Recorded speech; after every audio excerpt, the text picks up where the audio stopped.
घोस्टलैंड horror story में आपका स्वागत है। अगर आप चैनल पर नए हैं तो चैनल को सब्सक्राइब कीजिएगा। दोस्तों, आज की घोस्ट स्टोरी एक होटल पर है जिसको सुन के आपकी रूह कांप जाएगी। सौरभ और विनय एक ट्रिप पर जा रहे थे। वे लोग घूमने के लिए शिमला जा रहे थे। उनका सबसे पहले प्लान था कि वे लोग शिमला पहुंचते ही सबसे पहले अपने होटल में जाएंगे और वहां आराम करेंगे। वो अपनी गाड़ी से जा ही रहे थे कि अचानक से उनके होटल की ओर जाने वाला रास्ता बंद पड़ा था, जो कि कल सुबह ही खुलने वाला था। सौरभ ने सोचा कि अब आज रात कहाँ रुका जाए। तभी विनय ने कहा कि क्यों ना यही आसपास के एक होटल में रुक लिया जाए, सिर्फ आज के लिए, और कल सुबह होते ही अपने होटल की ओर निकल जाएंगे। सौरभ को भी ये आइडिया पसंद आया और वह एक होटल की तलाश में यहाँ वहाँ अपनी गाड़ी को घुमाने लगा। वो होटल के तलाश में बहुत अंदर आ गए, कहे तो घने जंगलों में जा चुके थे। उनको कोई रास्ता पूछने के लिए भी इंसान नहीं दिख रहा था। तभी उसे अचानक एक पत्थर पर बैठा हुआ एक बूढ़ा दिखा जो हुक्का पी रहा था। उसको देखते ही सौरभ ने अपनी गाड़ी रोकी और उससे आसपास रहने के लिए होटल पूछा। उस बूढ़े ने उंगलियों से एक दिशा की ओर इशारा किया और हुक्का पीने लगा, पर उसने कुछ बोला नहीं। सौरभ भी उसके दिखाए हुए रास्ते पर निकल पड़ा। कुछ दूर जाते ही उनको एक होटल दिखाई दिया। होटल दिखने में कुछ ज़्यादा शानदार नहीं था, पर ठीक ठाक था। सौरभ और उसका दोस्त होटल में गए, जहाँ एक आदमी काउंटर पर खड़ा था। सौरभ ने उस आदमी से एक रूम की चाबी मांगी और एक दिन रुकने के लिए बोला। उस आदमी ने कहा कि सर, आपको जितने दिन भी रुकना है आप रुक सकते हैं, पर आपको किराया 2 दिन का देना होगा। सौरभ ने भी पैसे दे दिए।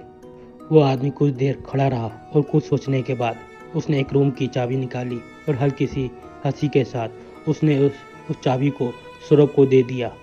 उसकी हंसी को सौरभ समझ नहीं पाया। वो चाबी लेकर रूम की ओर बढ़ पड़ा। उसने चाबी पर देखा कि चाबी का रूम नंबर 104 है। वो अपने दोस्त विनय के साथ रूम नंबर 104 की ओर निकल पड़ा। सौरभ और विनय लिफ्ट में घुसे, दूसरी मंजिल का बटन दबाया और कुछ देरी में पहुंचने के बाद उसने देखा कि दूसरी मंजिल अच्छी खासी लोगों से भरी पड़ी है, यानी सारे रूम बुक थे। पर वही जहां रूम नंबर 104 था, जो तीसरी मंजिल पर था, पूरी मंजिल सुनसान पड़ी हुई थी। वो लोग चुपचाप अपने रूम को खोलकर अंदर चले गए। रूम अंदर से अच्छा था। सौरभ और विनय ने खाने के लिए ऑर्डर किया और वहीं पे अपने रूम में खाना खाने बैठ गए। सौरभ फ्रेश होने के लिए बाथरूम की ओर बढ़ा तो उसने देखा कि उसमें पानी नहीं आ रहा है। उसने होटल स्टाफ को फ़ोन करने के लिए रूम के टेलीफोन को उठाया और फ़ोन मिलाया।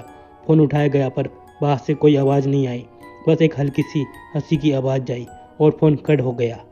तभी अचानक बाथरूम में पानी आने लगा और सौरभ फ्रेश होकर बाहर आ गया। तभी सौरभ और विनय को अपने पास के रूम से किसी के रोने की आवाज़ आने लगी।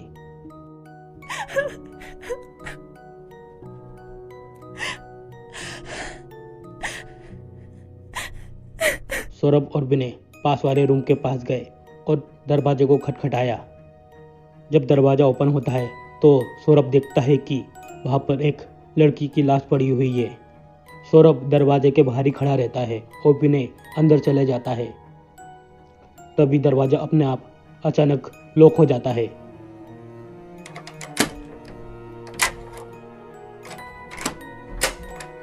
सौरभ चिल्लाता है, विनय भाई दरवाज़ा खोलो, विनय भाई दरवाज़ा खोलो, पर वो दरवाज़ा ओपन नहीं होता है। तभी अचानक वहाँ की लाइट चली जाती है। सौरभ विनय से बोलता है, भाई तुम यहीं पे रुको, मैं नीचे से मदद लेके आ रहा हूँ। जब सौरभ चलता है तो उसे किसी के पैरों की आवाज़ आती है। उन्हें काफ़ी डरावनी हंसी की आवाज़ भी आती है। सौरभ और विनय काफ़ी डर जाते हैं।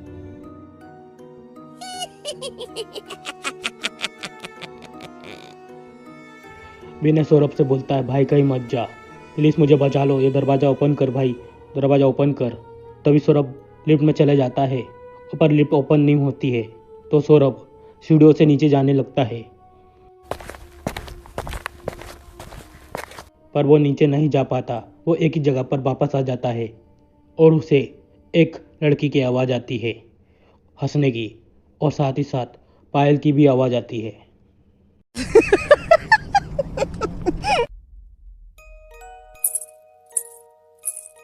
सौरभ जोर जोर से चिल्लाने लगता है, हेल्प हेल्प करके। बहुत जोरदार बारिश भी हो रही थी।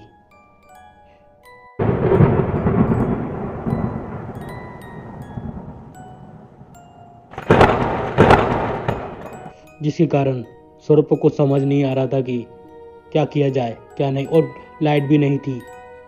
सौरभ वापस विनय के पास जाता है। तभी उसे आवाज़ आती है कि तुम यहाँ से बच के भाग जाओगे, मेरे होते हुए ऐसा नहीं हो सकता।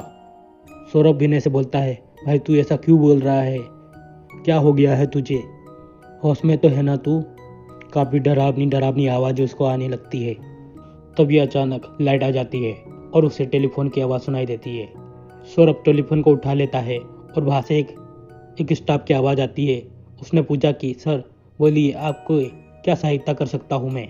सौरभ उस स्टाफ को पूरी बात बता देता है। स्टाफ ने कहा कि सर आप अपना रूम नंबर बताइए। सौरभ ने कहा कि मेरा रूम नंबर 104 है। ये सुनते ही स्टाफ की आवाज़ धीमी और घबराई सी हो गई। स्टाफ ने घबराते हुए कहा कि सर आप बाहर कैसे चले गए। सौरभ ने पूछा क्यों, तो स्टाफ ने झट से चिल्लाते हुए कहा कि आप जल्दी से जल्दी उस रूम से बाहर निकल जाए और नीचे आ जाए। सौरभ स्टाफ से कॉल पर कहता है कि मेरा दोस्त बगल वाले रूम पर फंस गया है, वो मदद के लिए बार बार चिल्लाया जा रहा है, प्लीज़ उसकी मदद कीजिए।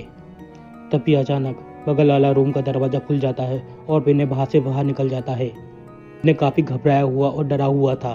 उसने बोला कि वहाँ पर जो लाश पड़ी हुई थी वो अचानक गायब सी हो गई है। सौरभ और विनय काउंटर की ओर जाने लगे। तभी अचानक उससे आवाज़ आई। सौरभ और विनय अपना सामान पैक करने लगे। तभी अचानक उनके दरवाजे पर खटखटाने की आवाज़ आने लगी। सौरभ ने बार बार पूछा कि कौन है वहाँ पर किसी की आवाज़ नहीं आई। सौरभ और उसका दोस्त विनय समझ गए थे कि यह भूत प्रेत का मामला है। सौरभ और विनय के साथ जो अभी तक हो चुका था, जिससे वो दोनों बहुत ही घबरा गए थे। तभी रूम का टेलीफोन फिर उससे बजा। फ़ोन स्टाफ का था। उसने कहा कि सर अभी तक आप नीचे नहीं आए। तभी सौरभ को दरवाजे के बाहर से आवाज़ आती है, सर मैं आपको लेने आया हूँ, सर नीचे चलिए। सौरभ टेलीफोन पे स्टाफ को बताता है कि कोई बाहर आया है मुझे लेने। तभी स्टाफ ने कहा कि सर कुछ भी हो जाए अब उस दरवाजे को मत खोलना, नहीं तो आपकी मौत आपके सामने होगी। सौरभ और विनय ये सुनते ही सहम गए। स्टाफ ने कहा कि आप अंदर ही रहे, हम कुछ लोगों के साथ ऊपर आ रहे हैं। ये कहते ही फ़ोन कट गया। कुछ देर बाद दरवाजे से आवाज़ आई, सर आप बाहर आ सकते हैं। सौरभ और विनय ने सुना कि बाहर से कुछ और लोगों की भी आवाज़ आ रही है, तो उसको यकीन हो गया कि बाहर सच में होटल का स्टाफ ही है। सौरभ और विनय ने दरवाज़ा खोला और चैन की सांस ली और सभी लोग वहाँ से हटकर नीचे आ गए। सौरभ और विनय ने देखा कि जो स्टाफ पहले काउंटर पर था वो वहाँ पर नहीं था, उसकी जगह कोई और खड़ा था। सौरभ ने सारी बात सबको बताई। तब स्टाफ ने कहा कि सर जिस व्यक्ति के बारे में आप बात कर रहे हैं वैसा स्टाफ कोई है ही नहीं, वो एक लड़की की आत्मा होगी। वो असल में पहले इसी होटल में काम करती थी और इसी होटल के रूम नंबर 104 के बगल में उसकी रहस्यमय मौत हो गई और आज भी उसकी आत्मा इस होटल में भटकती है, पर वो ज़्यादातर रूम नंबर 104 के आसपास ही भटकती है। सौरभ और विनय को ये सारी बात समझ आ चुकी थी।